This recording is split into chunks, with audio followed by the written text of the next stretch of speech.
Now I get this question all the time in one form or another. Basically, what is my reference equipment? What am I using day to day? What stays continuous throughout all the different changing headphones, amps, and DACs that I review? Basically, today we're going to be talking about my pretty simple system. So let's go ahead and get started.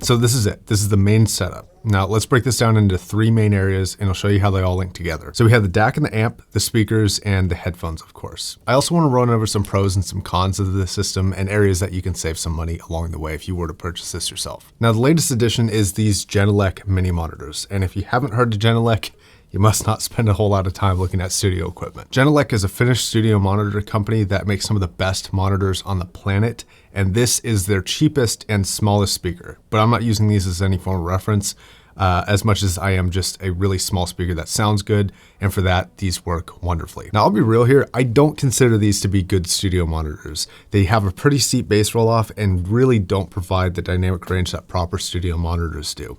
And they also miss some pro features like XLR. But these do have one professional application that I can think of, which is as backup travel speakers. These are super easy to throw in a bag and set up quickly in a hotel room or venue somewhere. They're durable, they're completely made of aluminum without an ounce of plastic anywhere to be found, and they do have protective grills over these drivers. Now these are RCA input only monitors, so they're happy to be hooked up to laptops or TVs with the right cable, and they have a super forgiving sweet spot for imaging and don't need to be ear leveled to sound great. So this is sort of what they're kind of designed to do. If you don't have a studio where you're going, just bring the studio with you. The G1s though do have some cool features, including several mounting points along the back and a 1/4 thread on the bottom, so you can actually easily mount this to things like tripods. Now there is only so much that you can really get out of a speaker of this size.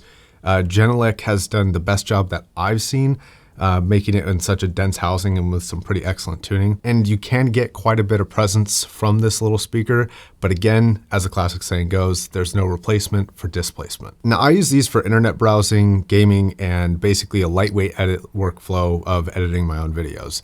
And for that application, they're pretty good. They sound a lot better than TV speakers do or generic speakers at this price range, but I would not lean on them for any sort of professional project. Leave that to the big boys.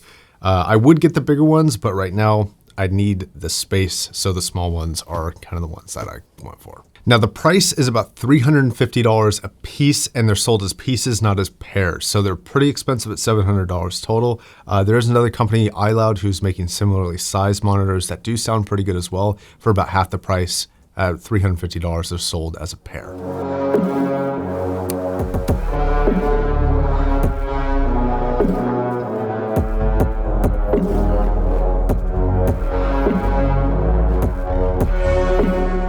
Now the headphones I'm using are the Diana V2s. I've talked a lot about these, especially in their full dedicated review, link below, but here are a couple key points. The design of the Dianas is super easy to understand. Slam a giant magnet in a tiny minimalist chassis and call it a day. Now these are probably my favorite headphone for a couple reasons. It's a USA-based company, love that. The build is better than almost everything in the market, being one of the thinnest and toughest planars out there.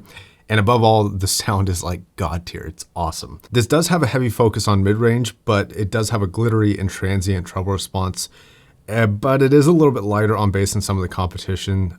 They do feature a very focused and forward sound with tons of center presence, but they also lack a little bit of super deep sound staging that some of the competition has. So it's really a matter of benefits and drawbacks with this headphone versus some others. Now a must-have for me is the newer soft pads and the extra headband, which takes this comfort level from a 4 to a 9. This is now an all-day headphone for me. Now this is the most expensive single item on this list, coming in about $3,000.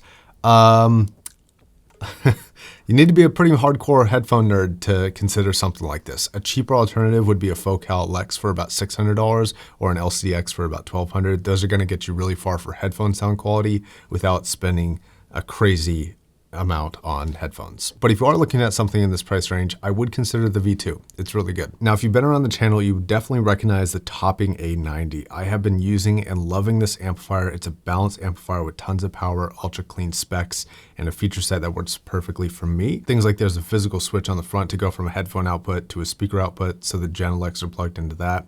and the headphones are plugged in the front, and I just switch between the two. The Topping D90 SE, which is the DAC pairing with this, is newer to the channel, and we haven't talked about it yet.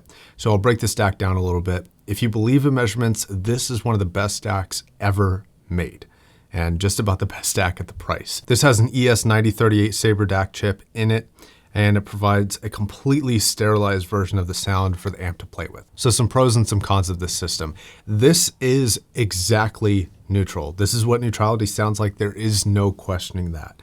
Now, as a reference point, this is great because you can compare other amps and DACs, and anything that strays away from neutral, you're gonna know what direction it leans immediately. Now, with headphones, this also helps with having a bass line with tons and tons of ultra clear sounding power at your fingertips. You can also listen to the most sensitive IEMs and the most demanding full-size headphones and never question the sound of the amp, which is always on point. But some may consider the sound to actually be a little bit boring. This is a lot like watching a 8K television. It's incredibly vivid, it's incredibly clear, but it does lack some of the naturalness and some of the emotion of something like cinema. So while the super sterile and clean sound is good for me, it may not be good for everybody else. You really just want to kind of define what you want your sound to sound like. Now, the Diana V2 makes a great pair with this because it already leans a little bit warm, so having such a quote-unquote correct amplifier behind it is really the perfect mix for me. I have also tried much more expensive systems like tube systems, and they don't really have the sincerity and honesty of this sound signature. And that's something that I really value with this system. The D90 SE DAC is still newish, and I'm still learning the ins and the outs of it, but so far it seems pretty clean like the measurements suggest. But I'm not a huge fan of the volume buttons on the front. I really wish this was a matching knob of that of the A90. But this device's flexibility and capability as a DAC is incredible, and it's hard to argue with those measurements. Now, this comes in about $1,400. A cheaper version of this would be the A30 Pro and the D30 Pro. It's kind of a miniaturized version of this stack. Or if you want to go even cheaper at just about $400 total, you could get the Magnius and the Modius, which is going to be a balanced DAC amp stack that's kind of made to work with one another. That's another great system. So how these all roll together is pretty simple. XLR from the D90 to the A90, and XLR output to the headphones, and RCA outputs to the Genelecs. It's very simple and leaves tons of extra outputs for alternative gear to test later. Now, if I were to take myself out of this and rate this system, I'd give it about an 8 out of 10. The imbalance of price for everything is pretty extreme. Like the cheapest thing I have is $350 for one speaker, and the most expensive thing is $3,000. You could definitely diversify the money a little bit and make everything a little bit better equivalent value with each other if you wanted to. And having a total price tag of about $5,000 is pretty steep. But that's what you would basically pay if you were to go and purchase this today. But everything is built durably, has top-notch components, and above all, sounds really good. So this is a really good system for me and what I've been using lately as a reference. All right, guys, that's it. Thanks for watching. My name's Josh, signing off. Peace.